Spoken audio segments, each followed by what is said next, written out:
Bienvenue dans cette vidéo de mise en pratique de l'utilisation du they singulier en anglais.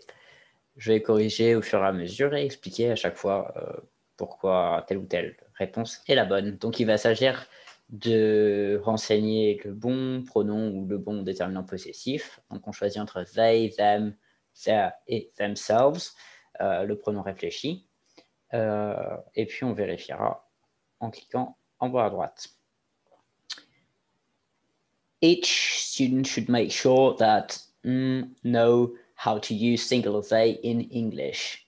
Should make sure that know, on a un verbe ici, know, donc ici on va avoir besoin d'un pronom sujet. Le pronom sujet, ça va être they.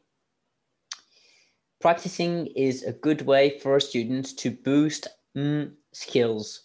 To boost skills, donc s'entraîner est une bonne façon pour les étudiants de booster leurs capacités, ou pour un ou une étudiante de booster ses capacités.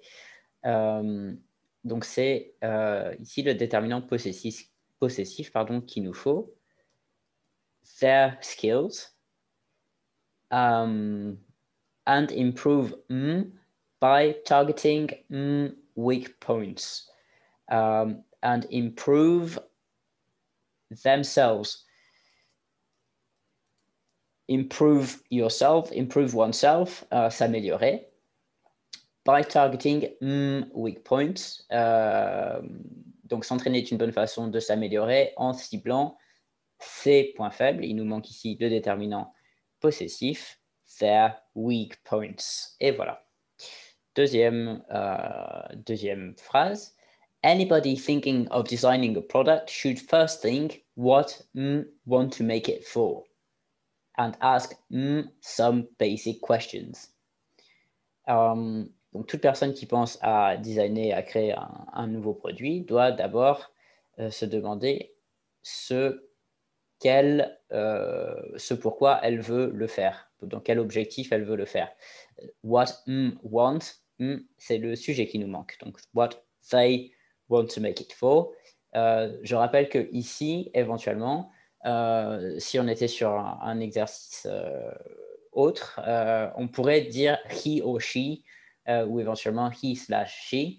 Mais là, c'est un exercice d'application de l'utilisation du singular they, donc on va se contenter d'utiliser they comme pronom sujet. Anybody thinking of designing a product should first think what they want to make it for and ask themselves, se poser des questions de base, se poser à soi-même. On utilise ici le pronom réfléchi. What is message?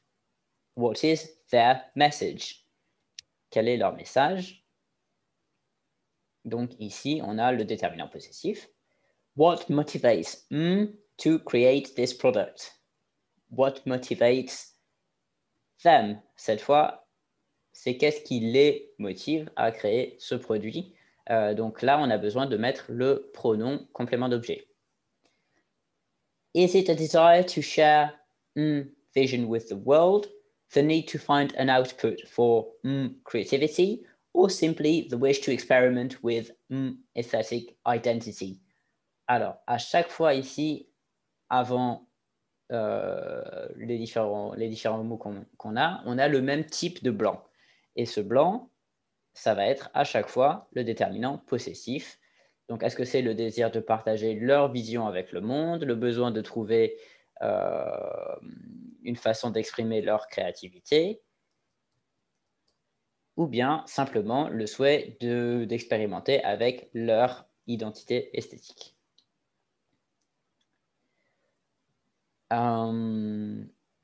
And what about the average user of this prospective product? Donc, et qu'est-ce qu'il en est de l'utilisateur ou l'utilisatrice lambda de ce produit prospectif potentiel? Donc, cet utilisateur ou cette utilisatrice lambda, what are looking for? On a un verbe, are looking, donc il nous manque le sujet. What are they looking for? What are expectations? What are their expectations? Cette fois, quelles sont leurs attentes, leurs coup, déterminant possessif. You need to think about their needs.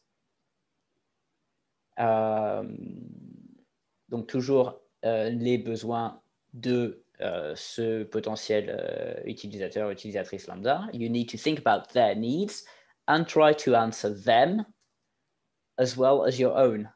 Donc, en tant que designer, il faut penser à leurs besoins et tâcher d'y répondre. Answer them. Them se rapporte à their needs. Cette fois, attention, pas à average user. Try to answer them. Essayez d'y répondre. Donc ici, pronom complément par opposition à ce qu'on avait tout à l'heure. As well as your own. After all, yours is not the only vision in the world and might look at a few products before finding yours. Might look, on a un modal et un verbe ici, il nous faut un sujet. They might look at a few products before finding yours.